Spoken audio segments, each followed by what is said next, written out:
This is awesome. Oh, Clark, hey. Good to see you among the living, man. Check it out. It's the latest talent mix. Thanks, Pete.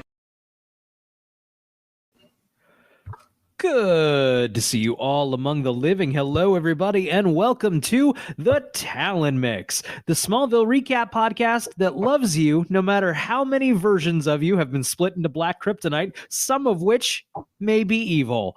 I'm Brian, here as always with my pal Zach. Zach, if you were split into two people by the powers of black kryptonite being overheated, what do you think is the first thing your evil self would do? Oh my gosh. I don't know if I can say that on the, like, I feel like that's like It'd be that evil. I see. Yeah, I mean, I would probably, right now, make a really angry phone call to my local pharmacy. Got it. Like mean, like really mean. Yeah. No, yeah. You don't even want to be productive about it. You just want to hurt the feelings of whoever's on the other side of the phone. Yeah, exactly. Yeah. I mean, like, even though I know it's not their fault. Right. You just want to feel better. They are the representative of what I hate, and it's not their fault, but yeah. So the evil side of me would do that, and the good side of me would be like, chill, bro. Chill. Fair point. Do you want to get into details or just no. Just long day. Just some pharmaceutical fun. Cool stuff. I was watching this episode, and not to get too ahead of ourselves, but I was like, is Brian going to do a bit? How would we do a bit with two Brians? That would take we would need record stuff in advance. I don't know. Like, I also, of course, my head went to bit. I think if we really, and granted, I don't want to do a bit. I'm tired. I have an infant. Last time we did a bit, I didn't have an infant. Or did I? I think I did. It doesn't matter because we always give up halfway through the bits. Just that's the magic of the bit. It only, but I think if we were to do a bit for this episode, I think what we would have to do is do a good version and then a bad Brian and Zach version. Two complete podcasts that went up the same. Dang, that's a great idea. Oh, it is a good idea, but ooh, that sounds like a lot of work, and I don't want to. We would just have to do skip the normal part and just do two recaps as good and evil. But no, I think you're just gonna get both. You're gonna get good and evil. It's more funny as an idea than it would be in practice. So there you go. There's the funny idea. Any other Smallville recap podcast, you can have it for free. I swear to God, if Talkville does that shit, I'm gonna be pissed. The asterisk there is Talkville.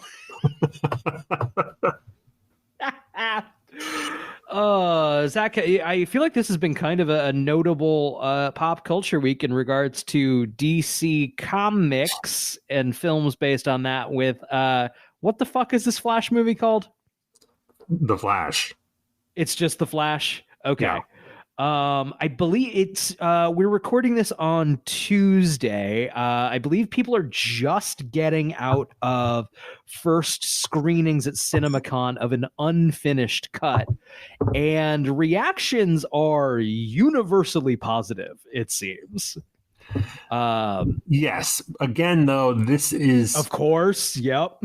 The early first screening reviews are always more positive than the reviews end up being. Now, having said that, these are still extremely positive. So I'm expecting the movie to end up with at least, 80%, something like that on Rotten Tomatoes, which is meaningless.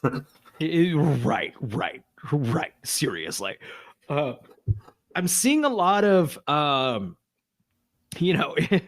the current phrasing is best comic book movie of all time, which is getting up there, which is of course, anytime anything is exciting, that's what people say. Right. I just find it funny I'm not that interested. I'm not saying it's not good. And I'll be the first to tell you if it's really good when I see it, but it's not on my, it's nowhere near my top 10 of movies I'm looking forward to this year. I don't even mean that cynically. I don't know. I'm excited just because Michael Keaton. Now, that is the carrot they're dangling in front of my head, and I've so many times reached for that carrot, and it turns out it's just a piece of dog shit.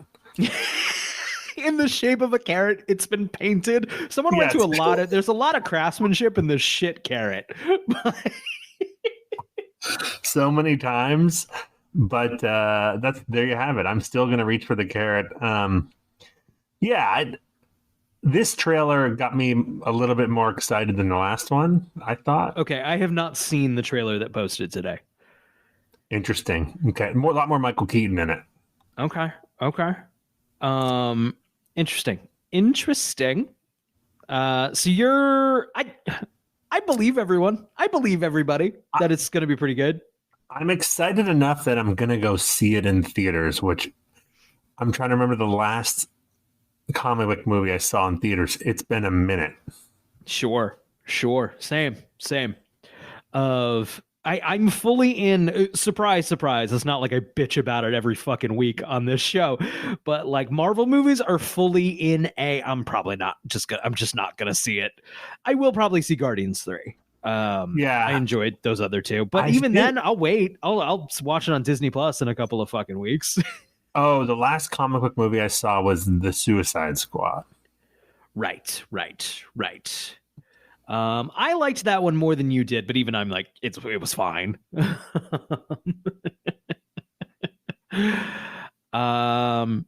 Any other thoughts on the Flash or the DC comic book universe or comic book movies? I can't say anything until you've seen the trailer, because there's stuff in the trailer that I have to talk about, but we'll wait. I mean, do we just bite the bullet? Do I do it right now? Just watch the trailer. We just get your live reaction.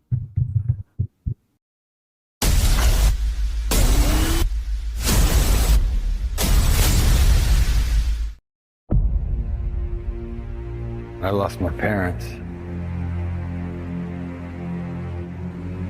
That pain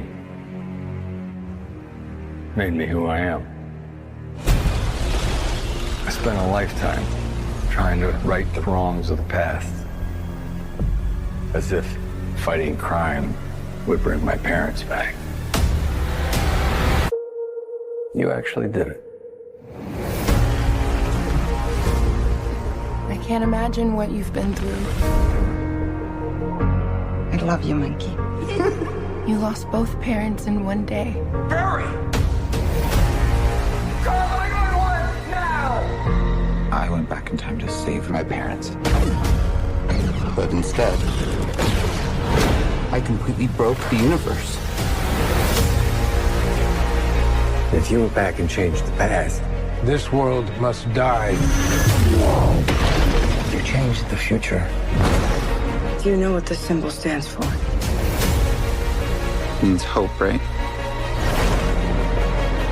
I will help you fight Zod. You want to get nuts? Let's get nuts.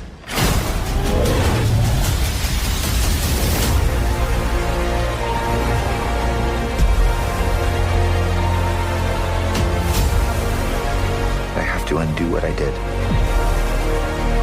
These scars we have make us who we are. I'm not meant to go back and fix them. Don't let your tragedy define you. What did you do?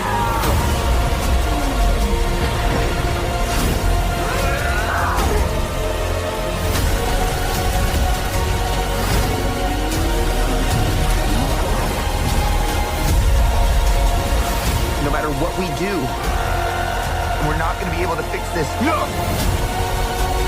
Nobody dies!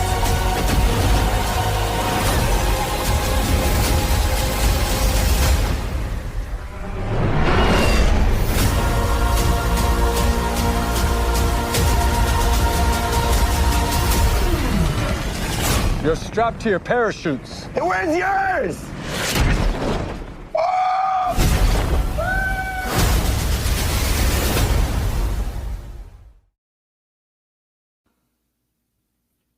It's a good trailer. It is a good trailer. A pretty good trailer. Yeah, exactly. The one thing that you commented on was the thing I wanted to talk about, which is they do a callback line, shock, to a moment from the 1989 Batman movie, where he says in the Batman movie, he says, "You want to get nuts? Come on, let's get nuts." And they have him say that in this trailer in a very different context. Yeah. It's interesting. It's like I watched that and I'm like, I think this is meant for me. That moment is meant for me. Right. But it brings me no joy whatsoever. It's like it's the one line you probably know even if you haven't seen that movie. But also like that line wasn't like a badass like big moment in the movie. It was like right. No, it makes no. It's ridiculous. Like, diegetically, why is he saying that? There, like, does he fondly remember that one moment in his life where he, as Bruce Wayne, flipped out on the Joker and got shot? Right. Or is that just something he always says? You know, that's like his catchphrase. That's right. I mean. It's his catchphrase. We only heard it that one time in the scope of the events of Batman. And it didn't come up during the events of Batman Returns, but he says it all the time.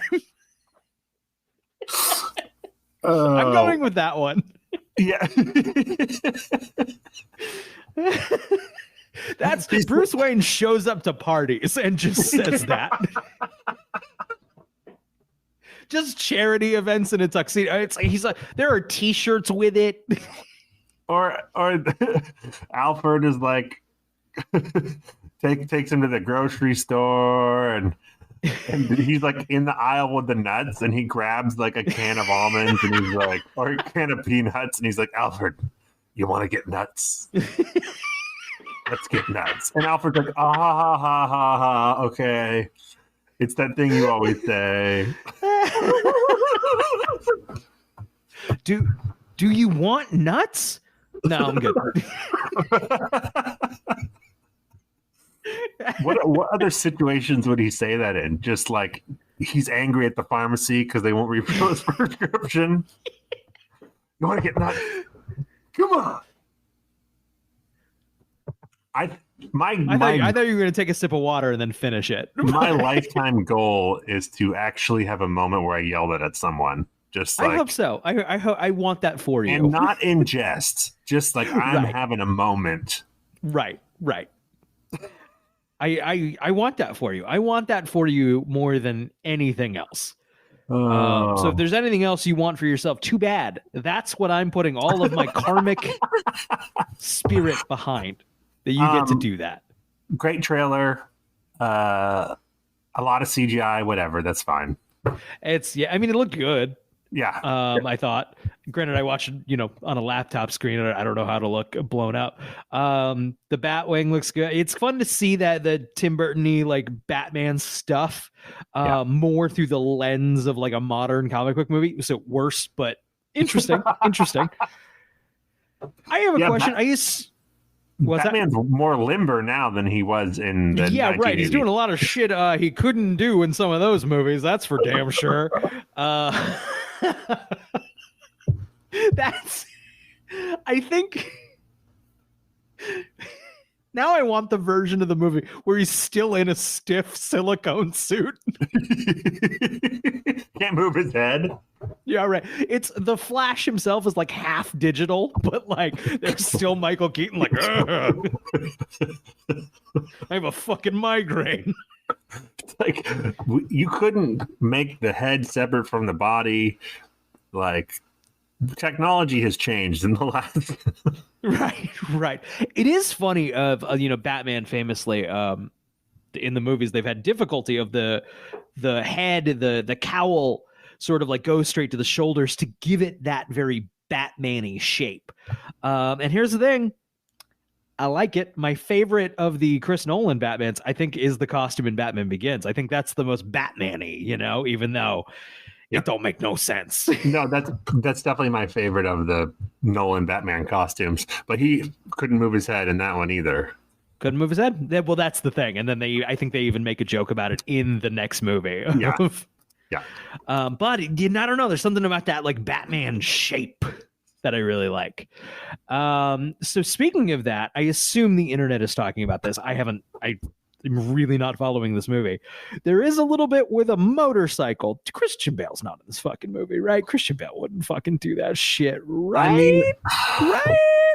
I mean, well, how much fun? There's Christian Bale certainly had a number, There's a number they could hit. My gut tells me no, but one of the reviews, the little snippets I just read before we started recording was, hopefully you don't get it spoiled for you. There's a lot of surprises. Yeah, which I'm sure is all just people showing up, which is get over it. Get over this. Let's stop doing this. Like, okay, get it out. I'm doing a brief. We're not getting it out of the vault. We're looking crystal clear into the vault. I installed a panel that you can just slide so you can look at it. But Doctor Strange 2, it's just this guy. He's in the movie as that guy from a comic book over fucking like that's nothing. That is nothing. Right. Yeah. Yes. Agreed. I don't think Bale would do it. I would be even more excited if George Clooney popped up. Yes. My guess, I wouldn't say a full guess. I would expect it would be easier to reference that Batman more than get Christian Bale actually in the movie. Yes. Great call. Or what about Joe Gordlev? He's Batman. Give me the Joe Gordlev. Oh, Joe Gordlev would do it. For sure. Joe Gorlev's number is lower than Bale's. I say that with nothing but respect for Joe Gordlev. No, remember the Joe Gordlev moment? There was 5 years there where he was borderline A-lister. It felt like it was gonna like he was gonna be that he was gonna be Chris Pratt, and then instead Chris Pratt had that moment, and I think we're worse off for it. I think the guy on the bike is supposed to be Affleck, though. That was my vibe. It certainly could be. Certainly could be. I gotta say, look, as a piece of marketing material meant to make me want to see the movie, it did its job. Yes, success. Well done, marketing. Well done, marketing trailer houses. Did you watch anything this week? Oh, I sure did. What did I watch, though? I'm trying to remember. What did you watch? You go first. Sure. The only thing really of interest, I watched it shortly before we started recording, Baby J. This is John Mulaney's new Netflix special. And it's, I don't think I would be the only one to say John Mulaney is one of my favorite stand-up comedians. He's very popular. I bet that's a very common thing people say. I've enjoyed and re-enjoyed many of his specials many times. And this one's very, very good. Delves into everything we've all been reading in the last couple of years. It's 80 minutes almost exclusively about that. I think it's very interesting how I think someone who has been very public about being sober and has kind of made that as part of their, not preachily, but like people know about John Mulaney that he's been sober. So to be very public about that and then to privately be still actually struggling with substances, I imagine is extremely, extremely difficult. And he talks about it in a very funny way in the special. And I think if you like his other stuff, I think you'll like this a whole lot. I think it's a little different. It's a little different paced from his normal stuff. He makes a joke about that. Specifically, like says normally he's known for kind of bounding around the stage making jokes. And I wonder what could have caused that. So the vibe's a little different, but it's still good. It's as sharp as ever. He's a phenomenal storyteller. I don't think anyone will be disappointed in it. That's Excellent. That's the only real thing for me. I will watch it. I only watched one major thing. It was a movie that I am about a decade late on, called What We Do in the Shadows. Had you not seen that movie? I had not seen it. And guess what, Brian? That's one of my favorites. Guess what? What? It was really good. It was really fucking good. funny. So funny. Oh, man. You know what's funny is like... the only stuff from Taika Waititi that I've seen is Jojo Rabbit and then the third Thor movie. Got it. And so I was always like, yeah, fine, whatever. And then I watched that and I'm like, oh, I get it. Oh, okay. Right. He's fucking hilarious. This is really, really fucking funny.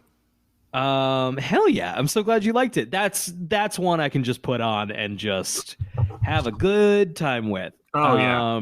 So now I got to watch the show. I mean, I hear the show's phenomenal. The show I think is as good. And now, now that it's been on for I think 5-6 years, the characters from the movie Right. If you really liked the movie, there's no reason why you won't really like the TV show. It's extremely good. Awesome.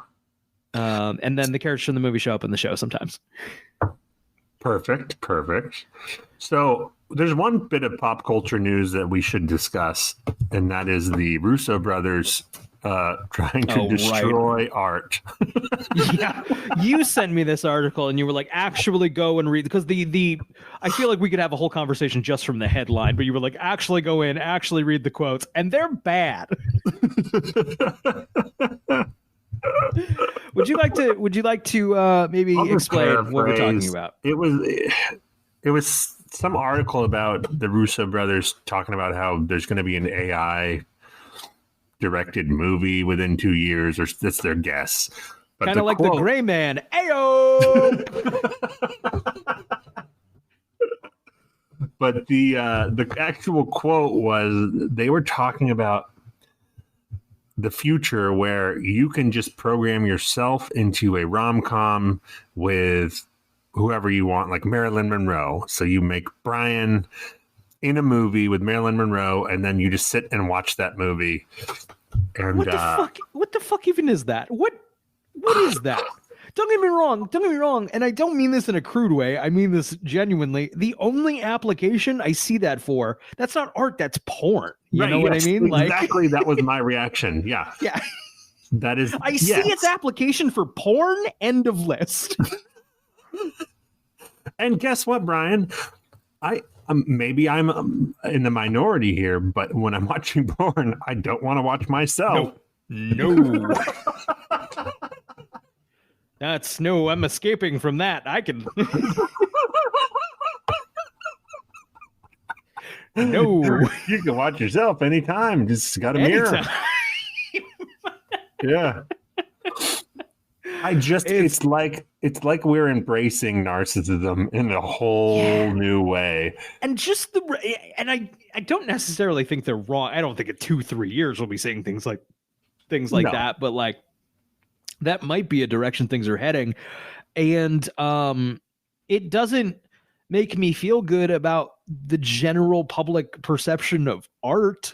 Right. And what art is. I think that thing might be available, but that's not movies. That's not a movie. No. That's also, I don't want to like take myself and put myself in like the Terminator or something, because it wouldn't be as good with me in it. You know what I mean? Right. Talk about unbelievable. And then like, but you get to experience, maybe you could experience Terminator from like, but like that's a video game. That's what you know? Terminator is, though. You're experiencing it through the other characters. You're empathizing. That's art. That's art. Yeah, it doesn't, and I'm not as fully like AI afraid, I think, as a lot of people can be. Mostly because I've played with it and it's kind of fucking stupid. Yeah. It is not magical. It can't do half the things, at least yet. I'm not saying it won't be able to at any point. Famous last words. But like most of the stuff now, believe me, I would love for it to write a book for me. It can't. Yeah, look, I don't doubt that one day it'll get to the level of being able to make like certain kinds of movies that you and I already don't really like that much. Right. I mean, yeah, half of Netflix originals are murder mystery already feels like it was written by ChatGPT. Right. Yeah, exactly. But I don't think it'll be good. I don't think it'll ever be able to make a good movie. If it does, great. I'd love to see it. Right. It's one thing I want to do with AI for this show that I've been experimenting with it with ChatGPT. I may need help from someone better with it to help me craft the prompt in a way that really gives what I want. Because the answers I'm getting so far aren't what I want.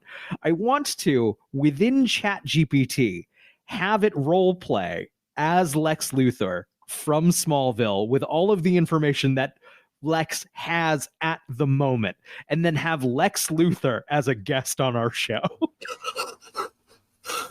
I mean, that's great. That's almost as good as getting Michael Rosenbaum. It's just now what I want,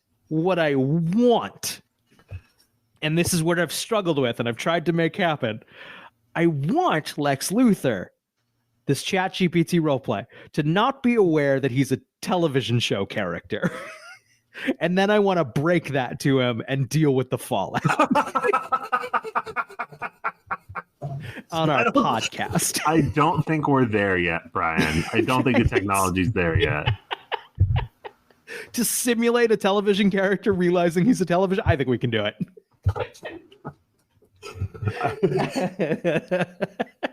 I think you're trying to just create like a self-aware entity. I guess so. I watch our dumb podcasts how Terminators happen. Just bring it on. Fuck. How did we get here to the robot apocalypse? Okay, well, so we have this podcast about Smallville. What's Smallville? Don't worry about it. Don't worry about it. That's not important.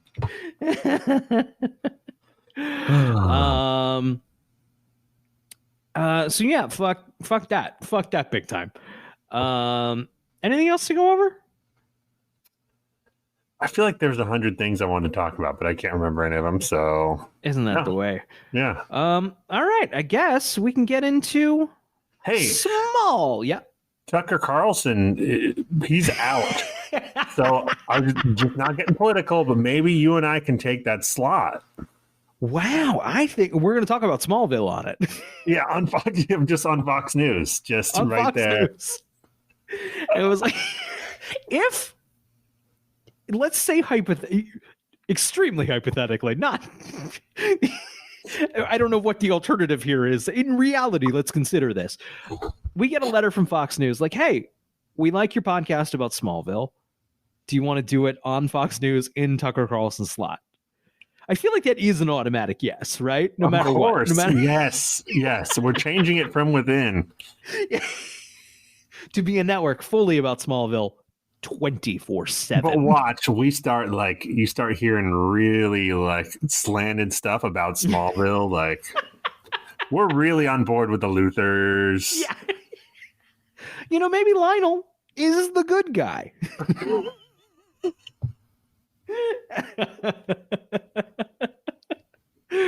Oh man. All right, let's get into this fucking episode. Smallville has a new home on the WB Thursday. Always torn between right and wrong. Now, I saw myself. Lex is the master of both worlds. I'm gonna stop you. No, you're gonna join me. Smallville, now Thursday, 8/7 Central on the W. This week, we watched Onyx. It's the 17th episode in the 4th season of Smallville. It's the 83rd episode overall. It aired April 13th, 2005. Brian, we are rounding the corner towards the end of this fucking season. It's another one in the bag. We got an award show to plan. I've been thinking about this. The MVP race is wide open. I have no idea who's going to win it. I'm with you for the first time. I'm with you. Because I don't think it's Lionel this year. Yeah, fuck. He hasn't been on it enough. We should open this up to the Discord, right? Yeah. Who haven't been watching Smallville? What did I what am I talking about? I still think it's valuable to open it up to them, even if they're not watching Smallville. I want to hear your 2 cents. Right. I think it might be Tom Welling. I'm open to it. He's done the most heavy lifting, I think. Rosenbaum isn't really having a great one, especially after this episode. We have to talk about that. I actually think this is a good episode, man. I don't know. Am I alone on that one? No. I think it's a good episode and I had fun with it. He is playing Jim Carrey as evil Lex. He's got it dialed up to 11. Right, sure. He has good moments in the episode when he plays normal Lex, but when he's playing evil Lex or really good Lex, he's just like putting a little too much mustard on it. Oh fuck! I love it. I like this episode a lot, actually. I love a silly, high concept thing. Those are my favorite Smallville episodes. I mean, in the writer's room, I could definitely see like let's split Lex up. Let's deal with the 2 parts of Lex in the literal, make them literal. And I think that's a lot of fun. I like this one a lot. Getting right into it, Lex and Dr. Sinclair are inside a Luthor Corp lab about to undergo an experiment involving green kryptonite. In the experiment, the kryptonite must be superheated. Unaware of the risk, Lex and Sinclair go ahead, but begin to worry when the kryptonite exceeds its target temperature. How does this guy still have a job, Brian, this Dr. Sinclair? Wasn't he around during the last crisis? Was he? Oh, I see. I feel like the experiments are not going well. Is it if the description when Luthor Corp was hiring was just bad scientist, must be willing to do evil science. Yeah. Well, listen. Also, we probably don't know the other experiments that have gone down. I'm sure these aren't the only 2, and you got to break a couple Lexes. A couple times. Did he almost like killed Lex last time, right? What was last time? Last time was that the virus? No, it was that made everybody hallucinate. Is that not Sinclair? Yes. Well, it was whatever. No, it was when Jason was in the plant and there was some outbreak. And everyone hallucinated their worst fear, right? Oh yeah, you're right. Yeah. Because then that was like they had to heat up the antidote or something. Right. This guy, hey Lex, maybe stay out of the lab. We're huge fans of this show. Yeah. My favorite is this scene that we're recapping right now. I'm sure the wiki will get into it. They're heating up They're heating up the kryptonite. So they put on these cool sunglasses. Lex chooses to stand 3 feet away from the fucking kryptonite thing. It's behind glass, right? The doctor's like 14 feet away. Lex like, I'm just gonna stand right here. It's fine. I'll just stand right here.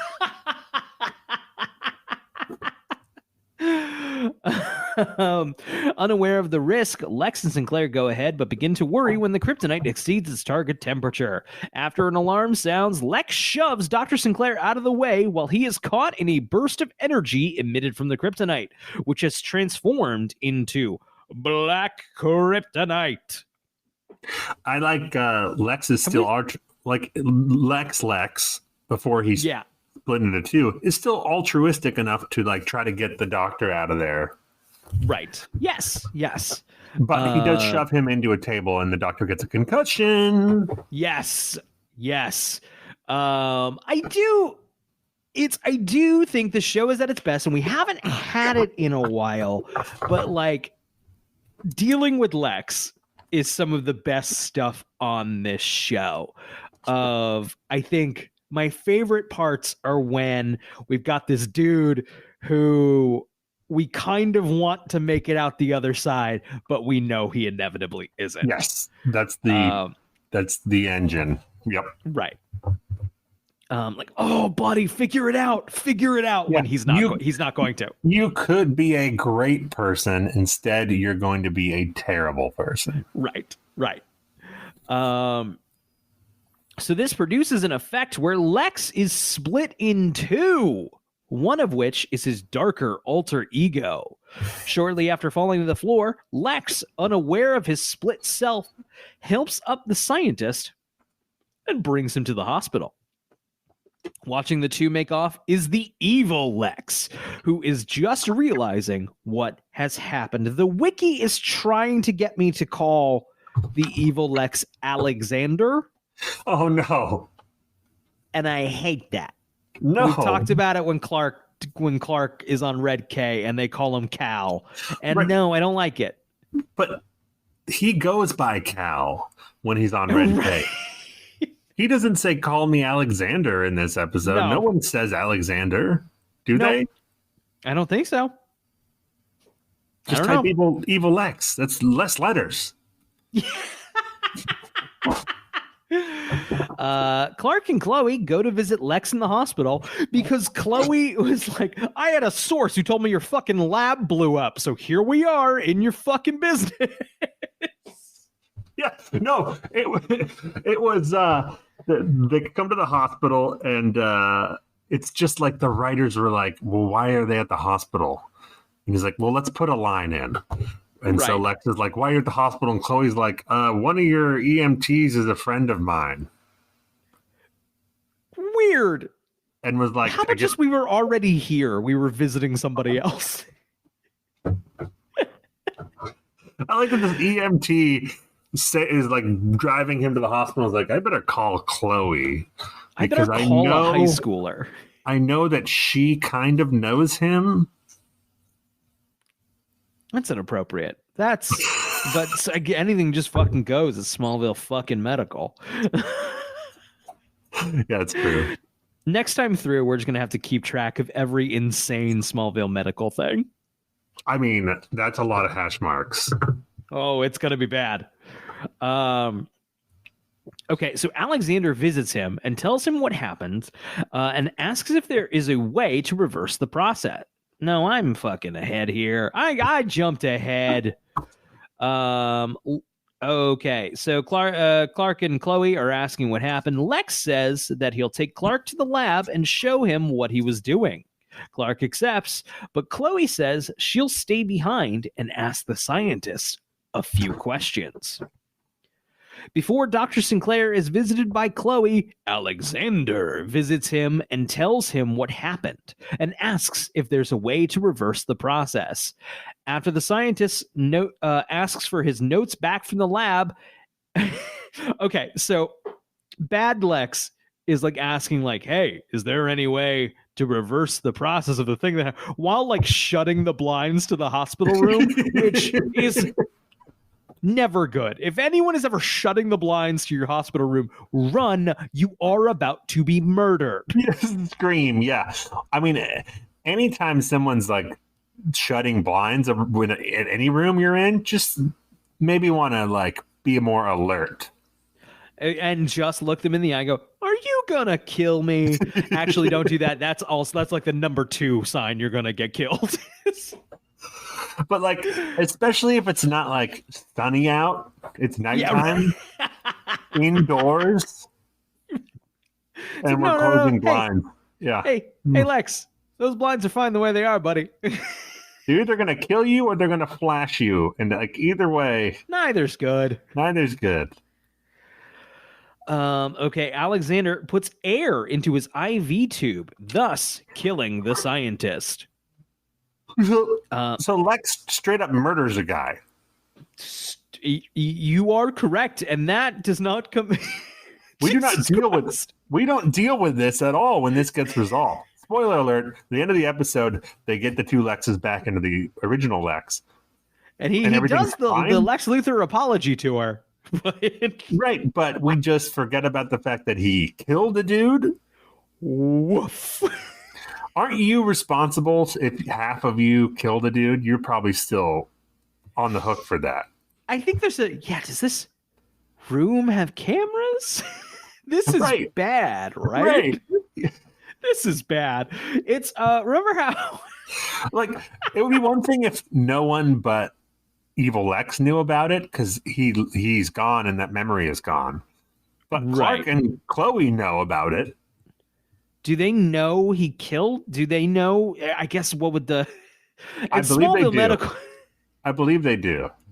Now, Smallville Medical, if the I forget what the word for that is if you die by that air bubble in like an IV tube, which is a thing that can just happen. That can just happen. And so that's a cool thing you can be worried about now.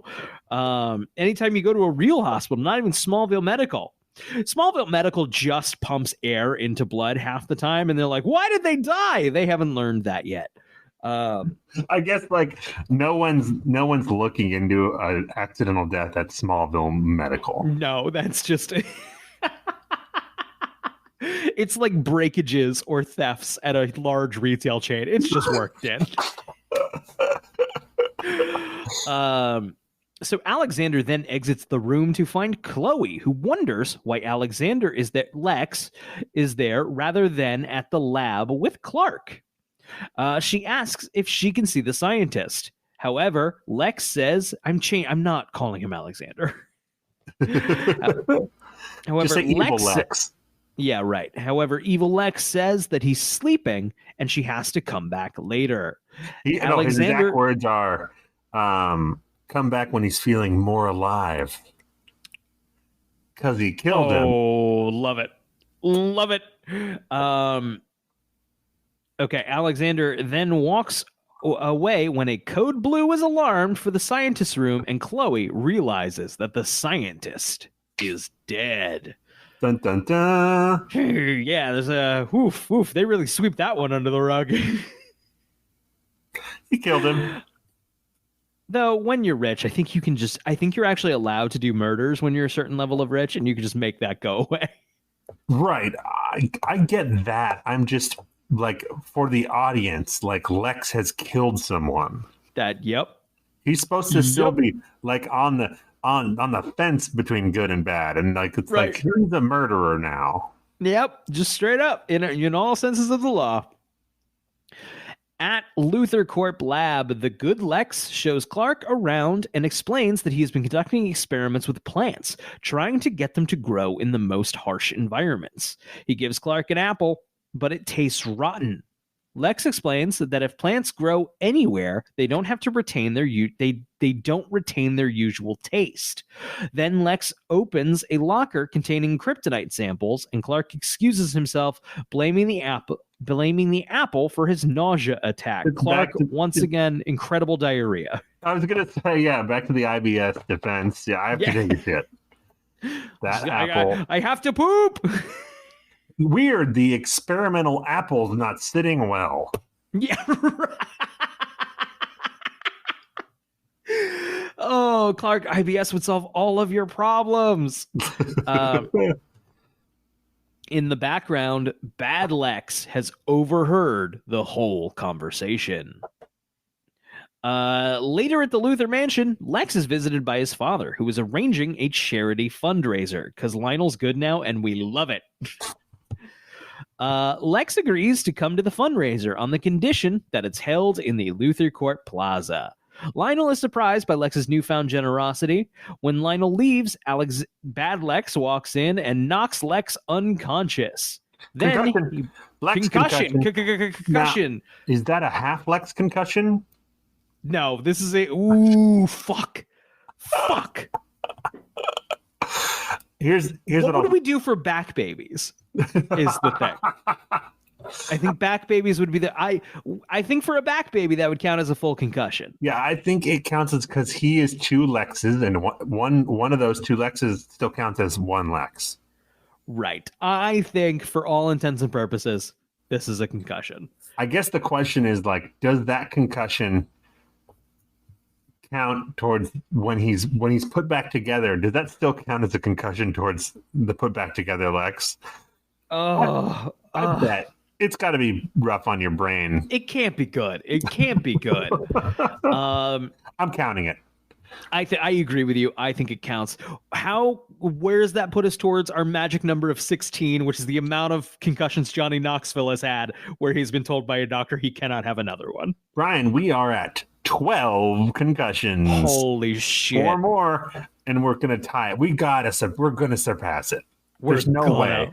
I believe in us. We got 3 more seasons of Lex getting concussions. Yeah. Oh, yeah. All he has to do is average like 1.2 something a season. This is inevitable. That's why he turns bad. I mean, it didn't help him. No, definitely not. So then he brings him down to the cellar and imprisons him there. He explains he does not know what might happen if he killed him. We get a monologue here about the man in the iron mask, which is fucking hilarious. I was going to say, like, we're at the point where we're like, it's such a clear homage. Right. That, like, they can't not reference it. They have to point it out. They have to be like, yeah. I'm not familiar with the man in the iron mask. I remember there was a Leonardo DiCaprio movie shortly after Titanic. That's it. That's all I mean, really it's literally 2 twins. One of them's king. The evil one takes him and puts him in a cellar in an iron mask and then pretends he's the king, and the 3 Musketeers figure it out. Oh, it's a 3 Musketeers thing. Got it. Yeah. Interesting. Where does the kryptonite come in? That's the one thing that story was missing. Oh, man. We'll put it in there next time. At the Torch, Chloe informs Clark that the scientist died at the hospital. They realize that Lex was at the lab and in the hospital at the same time. Chloe then retrieves surveillance movie from the hospital security system showing Lex being in 2 places at once. I wanted to say, killing a dude. The scenes where Rosenbaum is playing both Lexes talking to each other, he does not have great chemistry with himself. No, he does not. No. And that is obviously not his fault. Those scenes are probably almost impossible to do. I'm sure it was fucking tough. So Bad Lex goes to Lana's apartment.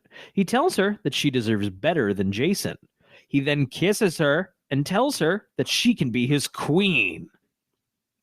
Lana slaps him and orders him out. Alexander then tells her she's going to close down the Talon. This is a rough scene. This is rough. This is big time rough. Rough waters ahead. I mean, and like it's supposed to be like bad, of course. But like, yes. It is. But somehow this is not the yikes of the episode. I'm saying right, but I can't remember what it is, and I'm sure I'll remember once we get to it. Yeah, I'll tell you. I'll tell you when we get there. Oh. Yeah. Okay, I'm there. I'm with you. I'm there. Okay. Hey, this scene is cool because this really happens to people.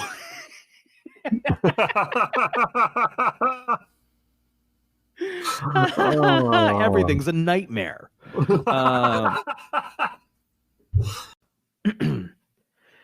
At the mansion, Alexander is practicing fencing.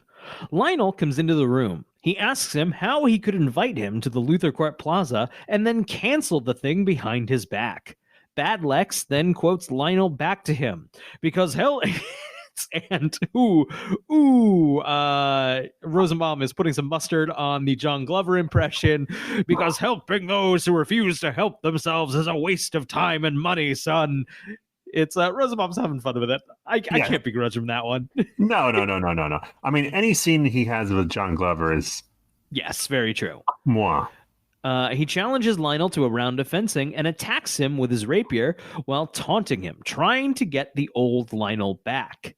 After a while, Lionel reverts to his old self and overpowers him. Bad Lex walks out of the room, happy to see his father revert to darkness. Well, he slashes him in the face. Right. Lex which would swats make him me in the pretty face. grumpy. Yeah. This is the yikes scene. Oh, I was thinking of something different. No. This is Lex is practicing fencing with a female fencing instructor. Oh, remind me of this. I might have missed this. They are being flirtatious. When Lionel comes in the room, demands to talk to him, the female instructor leaves, and as she's leaving, Lex slaps her on the ass. Ooh, yep. We'll give that the stamp. Boom, you win. Yikes. There's another one later.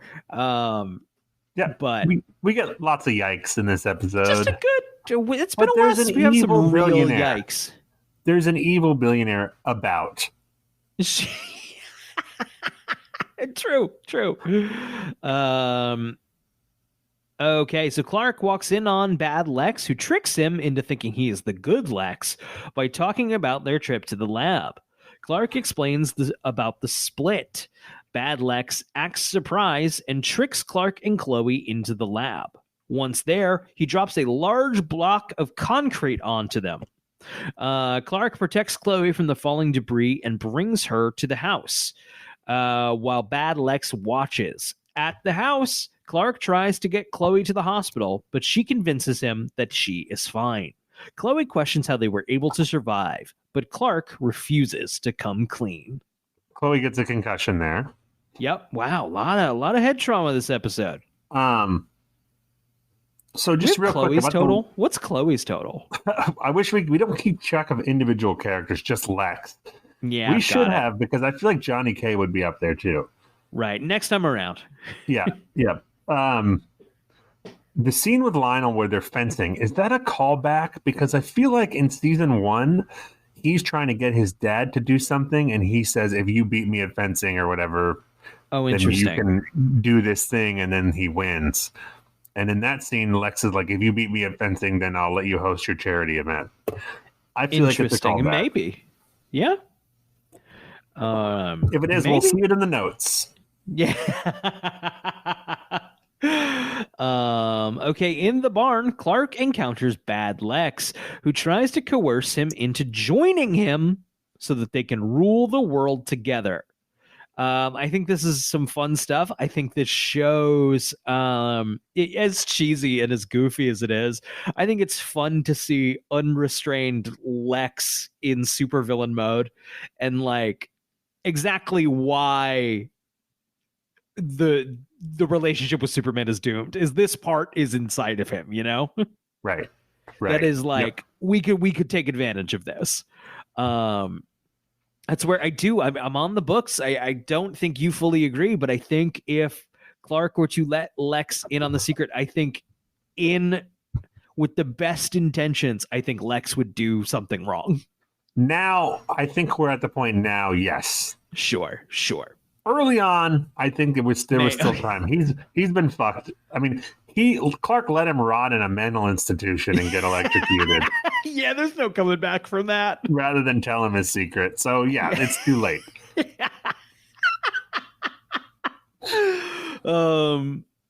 Okay, so Clark declines and grips his throat. Bad Lex puts on a kryptonite ring and tells Clark that he knows his weakness. Martha and Jonathan come in, and Bad Lex shoots Jonathan in the leg and departs. I think this bit's fun. It's over the top. For sure. It's pretty hammy, but I like it. I was having fun with it. I am the villain of the story. Yeah. It's my wife came in to get something out of the fridge while I was watching this, and says, "Uh-oh, Lex knows now." And like, "Uh-oh, he's a bad guy now," teasing me. And I had a moment where like I could explain the whole splitting. It's not worth it. It's not worth it.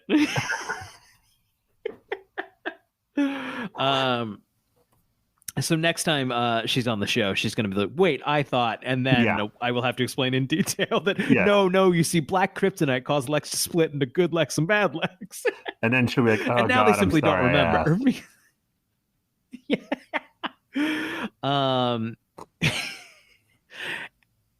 We didn't talk about on the show at any point Mighty Morphin Power Rangers Once and Always, or whatever the hell it was called. I don't think so. I think you just texted me about it. Got it. Yeah. I for some reason, I don't know why I did it. I made her watch that with me. It's not worth talking about. I don't know who the fuck that was for. It wasn't for me, and it wasn't for kids. So, but I watched that show when I was a kid, so I was curious about it. And for some reason, I made Emily watch it with me, and I asked some sort of joke question about complicated Power Ranger lore. And she looked at me and just said, it just straight in the eyes, just, I feel like I'm on fucking cough medicine watching this.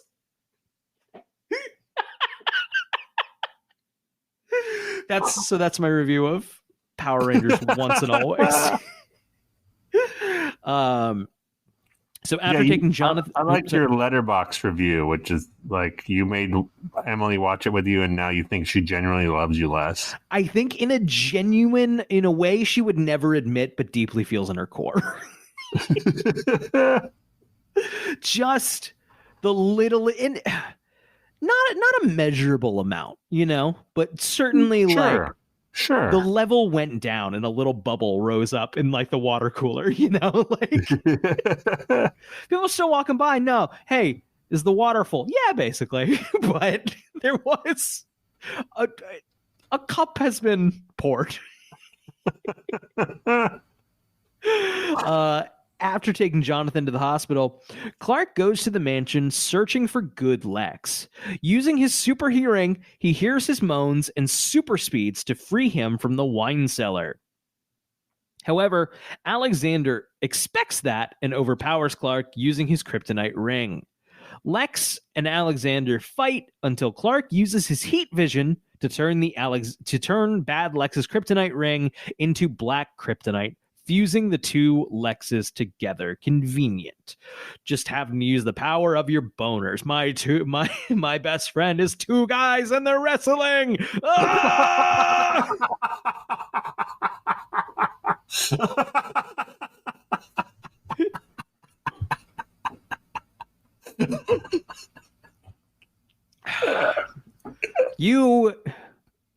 Clark, you and half the internet in 2005. Yeah, not that's half the right, internet, man.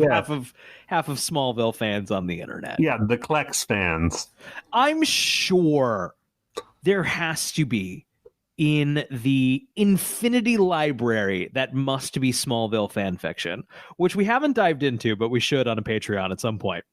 In the infinity library, there has to be a fan fiction of the two Lexes, and in it they smooch, right? At I thought you were going to say one of Clark and Lex, because there definitely is of that. Oh, there's definitely those. No, I mean the two Lexes. If not, can we write it? I'm getting right on it now, buddy. Okay, if we hit a certain Patreon count, we genuinely have to write Smallville fan fiction, right? We have so many things we're going to do if we hit a certain Patreon amount.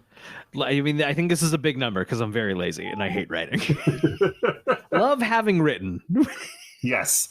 Mm-hmm. Hate the act of writing. I have the same thing, yeah. Okay, after the incident, Lex doesn't remember anything from Alexander's memories, including Clark's secret. Fucking convenient. Yes, memory question. Memory loss. Right, of course. Very important. God fucking damn it. Like, we also get someone, I can't remember who, at some point says that Lex isn't himself. So I'm that's sure one of we those. must, right. Right there. And we come close to it like 4 other times, but we don't quite get there. I'm just imagining you with clenched fists going, ooh. Yeah, it's like anytime there's a car, I'm like, come on, explode. So Lex apologizes to Clark and Lana. The Lana scene's a little yikes. It's definitely, we get our first acknowledgement that Lex is like really literal acknowledgement that Lex is into Lana. And I don't like it. Yeah. Yeah, because she's only been 18 for like this season. It's not good. It's not good. I wanted a line in there like, I realized I had feelings for you on your 18th birthday. Right, on directly that day. I'd never felt anything before then. It's on midnight on the day you turned 18. And I was like, hey, Lana's not that bad. What's her deal? There's a bit here where like Lana basically expresses concern that interest is inside of him, to which Lex says he would never let it interfere with their friendship or something like that. He says, whatever my feelings are, I would never let them interfere with our friendship. That's not what she wants to hear, man. That's not the line. Right? That's not the play That's there. Not the line. It's dig deeper, man. You made it weird now. That's a weird thing to say. That's a thing you say when you're ready and okay to make it weird. Yeah, you're doing damage control, Lex. It's, you ever like have someone like you and like it wasn't mutual and they kind of come out with it and you're like, it's not mutual. You can't, that genie can't go back in that bottle. It's like, no, right. you done made it weird. And he doesn't have to. He has a pretty good excuse. Like there was a incident with some meteor rock, and there were two of me. I'm sorry, right. One of them was a weirdo. I was like, I don't know. That was just, hey, He doesn't have to say like one was good me and one was bad me. He could be like, it was some weird thing that happened. We don't know how the black kryptonite works. Yeah. Exactly. Oh, Lex. Look. What I lost most of my memory. I don't remember anything, but I think one was like really into Depeche Mode. And, one of them murdered a guy. We're not going to talk about that. I mean, yeah. was also into Depeche Mode. So when he comes back to the mansion, Lex finds Lionel to be his old self. Lionel says he has seen the error of his ways and that he'll close the charity foundation immediately. Lex protests, but Lionel replies, "A man can't deny his true nature. We're Luthers. We're Luthers." That is one of the best lines that he's delivered in the show. Good. The way he says, "We're Luthers," and then he pauses and he leans in closer. He says, "We're Luthers." Oh, it's so good. As much as I loved Good Lionel, I'm happy to enter this next phase of Lionel, which is, I think, the phase we're gonna end with Lionel for the next 3 seasons, which is kind of good, kind of bad. We're not sure. It's way more exciting. He uses his evil abilities for good now. Right. Which is my favorite kind of character. And for the record here, Good Lionel hasn't done anything. He hasn't had a story. He's been kind of there's no conflict. No, he's been sitting in a room. There was only conflict at first when it was like, is this an act? What's going on? But now it's like, you can tell the writers are like, okay, fuck. Get him back in act. Get him off the bench, baby. Get him in there. Yeah. So with the cryptic and dark smile on Lex's face after Lionel's statement, it's revealed that Lex's dark side isn't as hidden as Clark thinks. I like this episode, man. I think this is a fun one. Oh, it was. It's very fun. Very straight down the middle, Smallville. Yes. But instead of a Freak of the Week being a guest star, it's one of our regulars. Right. Kind of an interesting. Featured music here is just "I Drive Alone" by Estero. I think we were missing. I think this episode in season 1 would have had some fucking new metal, like Linkin Park knockoffs in it. For sure. Evil Lex would have been cranking that shit on his boombox. Ooh, driving in a car, and you would have seen him like turn up, like it would have like come onto like a classical radio, and then he would Like he would have changed the dial to new metal, and then he would have crashed his car. Yeah, they would have crashed it into another car. I would have flipped like 16 times. And then Clark would save him from the Brit. Anyway. Yeah. Okay, Jason Teague does not appear in this episode. This is the first of 2 episodes in season 4, which Jason does not appear. The other is Ageless. Cannot say I missed him. No. At no point was like, where's Jason? No point was I was like, can we get back to the Isabel storyline?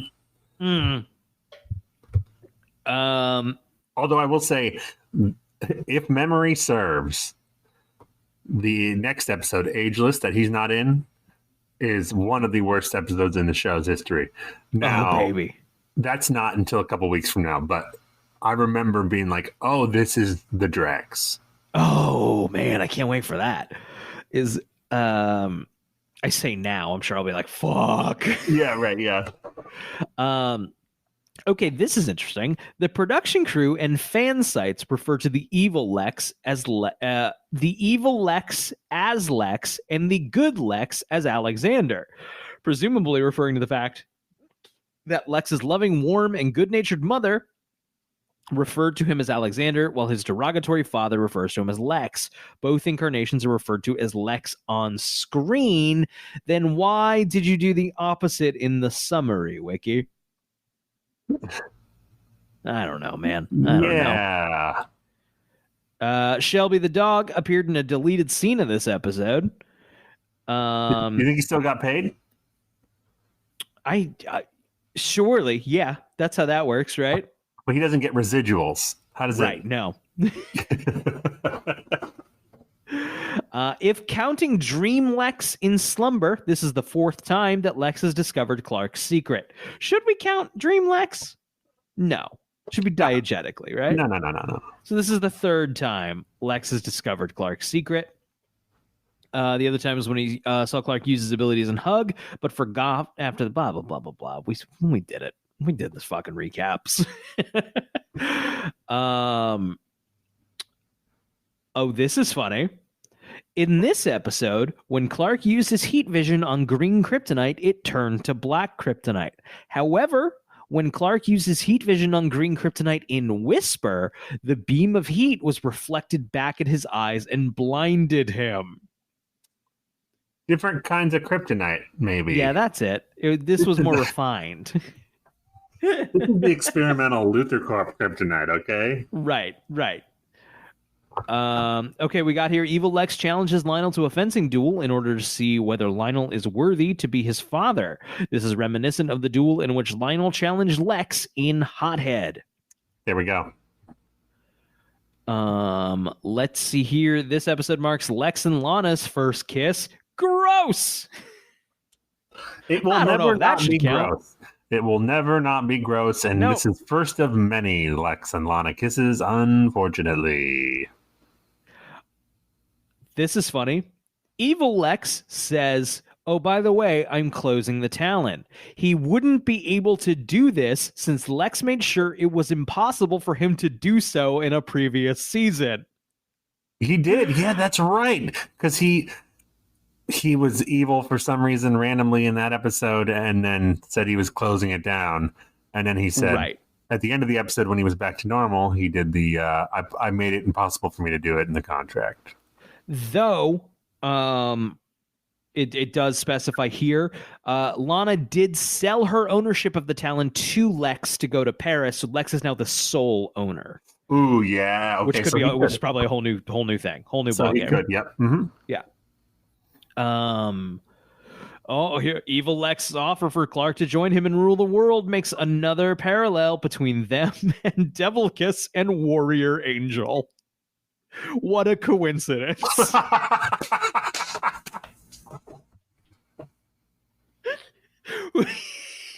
So crazy how that happens. Just absolutely nuts.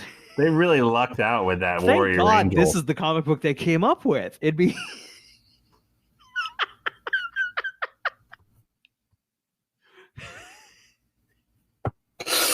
Man, crazy.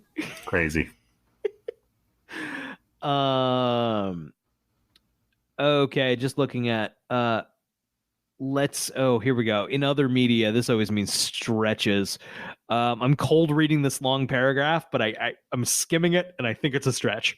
When Evil Lex gives his monologue about joining him in ruling the world, he says, I want you to remember this day, Clark. I want you to remember that despite all your amazing powers, there was one man that beat you. This parallels a famous monologue of Bruce Wayne / Batman in the famous Dark Knight Returns, where he says, I want you to remember, Clark, in all the years to come, in your most private moments, I want you to remember my hand at your throat. I want you to remember the man who beat you. Okay. I don't know if it was intentional, but I did think of that when I watched the scene. Okay. All right. That's fair. All right. We'll let this one slide. And also these fucking dorks, they fucking love the Dark Knight Returns. They love it. That's the Snyder type. Yeah, they're right. It's like they all love this fucking stupid self-contained comic. Not in continuity to anything. It's just but it's the most fascist of them. So of course. Ooh, this is Lex is seen wearing a kryptonite ring. In the comics, Lex wears a kryptonite ring, and as a result, he loses his hand due to kryptonite poisoning. Interesting. Huh. Maybe you shouldn't be making apples out of it then. Holy shit. Yeah. Look, Wiki, what the fuck is this? This is whoever wrote the Warrior Angel thing above also wrote this. The fight between Clark and Lex mirrors the comic counterparts' fights in both Clark and Lex's future. Fucking thanks for that note. Yeah, crazy. Because Lex is going to be a villain someday. He's going to be Superman's main. Do you think they thought of that? We should flag that for the wiki. Yes. Flag that as stupid. Yeah.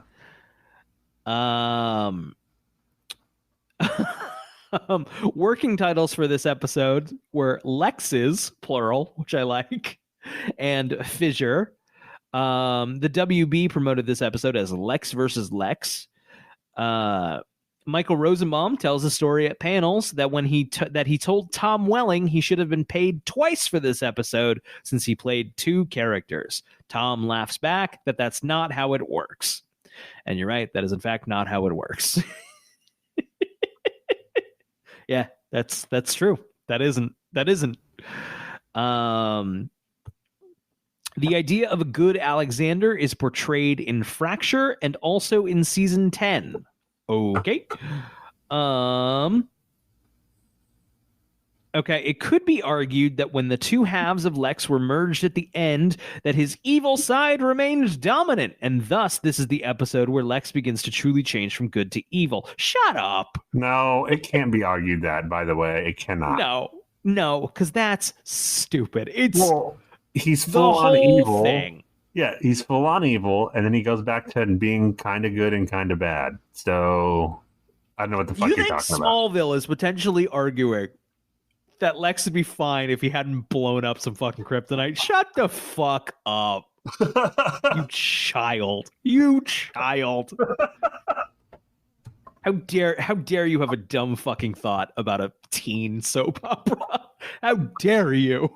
Wow, it's embarrassing. You should be embarrassed. You should. Thank you for listening to our Smallville podcast by two dudes in their 30s. Yeah, which you can't listen to unless you're a cool guy, as we said last week. Cool guys only. This is interesting. When Evil Lex says, "Hello, me, meet the real you," it is an allusion to the Megadeth song "Sweating Bullets," in which a schizophrenic man talks to himself saying, "Hello, me, meet the real me." Do I believe a bunch of Smallville writers were into Megadeth? Yes. Absolutely, yeah. I won't give that a stretch. I would say that's probably a real illusion. Yeah. Well, howdy. I guess that's everything. Good app. I'm excited, Brian. Next week is one of the funnest episodes in the show. It's it began to autoplay on Hulu, and I think we open on a great fucking, it's diegetic, but a great needle drop. It's not a great music cue. Next week, that's the episode where we're going to have the great debate. That's prom. All right. Yeah. Oh, it's gonna be a good episode. Oh, yeah. Well, we'll be dressed up in prom gear. Yes. We're renting tuxes. Yes. We're gonna make a whole big to do. You won't be able to see it. It's all going to be audio, but we will definitely be in tuxes. Yes, 100%. With corsages. Yeah. We have a Patreon. We're very humbled by anybody who wants to help support this very stupid show that we like doing very much. There's a link in the description. We're a little behind on making some bonus stuff, but we'll make it up to you. Thank you so much if you decide to support. There's also a link to our Discord down below. And that's the best place to get in touch with us because we're too lazy to do any sort of social media promotion of this. Zach, I think that's going to wrap it up for us. Do you have a question for the Smallville gods? I do. My question is, you want to get nuts? Good night, everybody.